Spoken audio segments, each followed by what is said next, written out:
Hello viewers, আসসালামু আলাইকুম। আপনি কি বস্তায় আদা চাষ করতে চাচ্ছেন? তাহলে ভিডিওটি আপনার জন্য।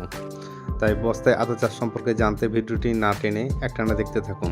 আর আমি আজকে আলোচনা করব যে বস্তায় কীভাবে আদা চাষ করা যায় তার A to Z বিষয় সম্পূর্ণভাবে তুলে ধরব।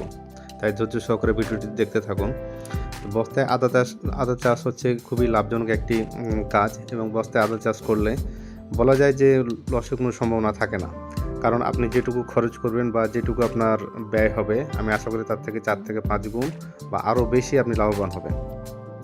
তো বস্তায় আদা চাষ মাঠ পর্যায়েও করা যায় বা অনেক কৃষক এখন দেখা যাচ্ছে যে মাঠে গিয়ে এরকমভাবে বস্তায় আদা চাষ করছে।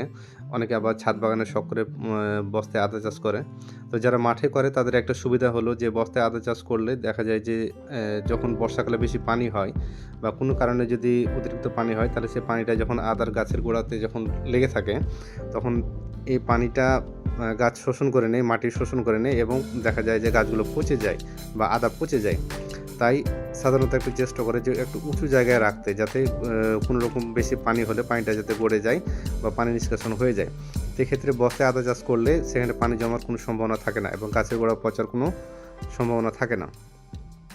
আর মাটিটাও বেশ ভালোভাবে প্রস্তুত করা যায়। তো আদা চাষ করতে হলে আপনার মাটিটা যেভাবে প্রস্তুত করতে হবে সেটা হচ্ছে যে 3 ভাগ আপনি ভাগ করবেন। তার মধ্যে 1 ভাগ নেবেন বালি, 1 ভাগ জৈব সার আর 1 ভাগ হচ্ছে দোআঁশ মাটি। তাহলে আমি কি বললাম যে 3 ভাগ মাটিকে 3 ভাগে ভাগ করলে 1 ভাগ হবে বালি, 1 ভাগ হবে জৈব সার এবং 1 ভাগ হবে দোআঁশ মাটি। এই 3টাকে মিশ্রণ করে সুন্দরভাবে বস্তায় ভরবেন এবং বস্তায় সাধারণত অনেকে দেখা যায় যে পুরো একটা বস্তায় মাটি বোঝ করে, কিন্তু আসলে সেটা না করেও অর্ধেক বস্তায়ও করা যায়। আমি যেগুলো অর্ধেক বস্তায় করেছি, অর্থাৎ একটা সিমেন্টের বস্তাকে কেটে 2 ভাগে ভাগ করা যায়।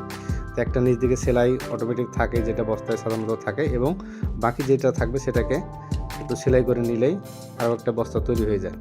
তারপরে আপনি মাটিগুলো ভরে নেবেন এবং ভরে নেওয়ার পরে আপনি সেখানে জাস্ট 2 থেকে 3টা কন্দ আপনি লাগাবেন এবং সবসময় চেষ্টা করবেন যে কন্দগুলো যাতে একটু জোরালো হয়। মানে অনেকে কি বলে বা অনেকে মনে করে যে আমি মনে হয় ছোটো কন্দ লাগালাম এবং সেটাকে আমি সার বা ভালো কিছু জৈব সার বা খাবার দিয়ে আমি সেটাকে বড় করে ফেলবো, কিন্তু আসলে না। এই আদার টুকরোটার যদি বড় হয় বা শক্তিশালী হয় এবং ভালো জোরালো থাকে, সেখান থেকে অনেক সুন্দর একটা জোরালো গাছ বের হবে আর এখান থেকে আপনি ফলন অনেক ভালো পাবেন। আর দুর্বল যদি ছোটো একটা টুকরো লাগা যায়, তাহলে সেখান থেকে খুব একটা ভালো ফলাফল আশা করা যায় না।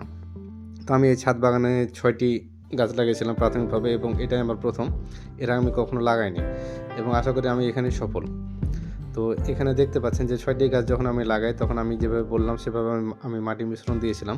মিশ্রণ দেওয়ার পর আমি 3টে করে টুকরো দিয়েছিলাম। তো 3টে করে টুকরো দেওয়ার ফলে প্রথমে দেখা গেলো যে 2টা বা 3টা করে গাছপাতি বের হলো, কিন্তু তার কিছুদিন পরে এত পরিমাণ কন্দ গজালো যে প্রত্যেকটা গাছ থেকে 4টা-5টা করে কন্দ গজায়। এখন দেখা যাচ্ছে যে একটা বস্তায় প্রায় 20 থেকে 22টি মতো করে গাছ আছে। প্রত্যেকটা বস্তায় 20 থেকে 22টি পরিমাণ গাছ আছে এবং আমার গাছগুলো এত পরিমাণ সুস্থ সবল এবং এত পরিমাণ বড় হয়েছিল। তো এখন এই যেগুলো দেখছেন, এগুলো হচ্ছে একটু গাছগুলো মানে শেষের পথে, মানে মারা যাওয়ার পথে। এখন হচ্ছে ডিসেম্বর মাস, আর হয়তো বা 1 থেকে 1.5 মাস মতো আমি রাখবো, এরপর আমি তুলে ফেলবো। তো আমি যদি দেখাই তাহলে দেখেন, জাস্ট এখানে 3টা বা 4টা গাছ আছে।